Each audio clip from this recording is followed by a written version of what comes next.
Question number 2. A proton has a momentum of 10 power minus 20 Newton second. Momentum is given and uncertainty in the position of the proton is 10 power minus 10 meters. Delta x is given, position, right? Delta x is given.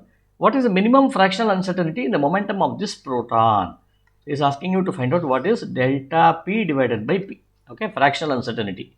So what you need to do, use Heisenberg's uncertainty principle, which is delta p into delta x is equal to h cross divided by 2. What is h cross by 2? H cross is 6.63 into 10 to the power of minus 34 divided by 2, which will now be equal, divided by, h cross is 2 pi, right?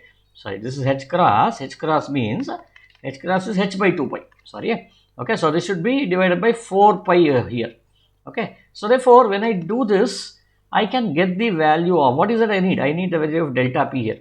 So delta p is equal to 6.63 into 10 to the power of minus 34 divided by 4 pi multiplied by, divided by delta x. Delta x is 10 power minus 10.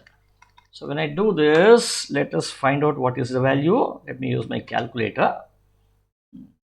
Okay, so here opens. So therefore this should be 6.63 divided by 4 is equal to so much, divided by 3.14 is equal to 0.52. Okay, so I get the answer as 0.52 into 10 to the power of minus 34 plus 10 should be minus 24 is what I get.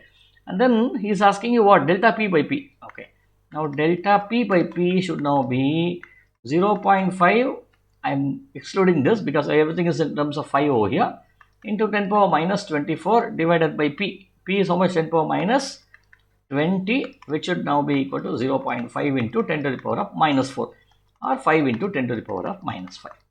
So the answer is 5 into 10 power minus 5. C.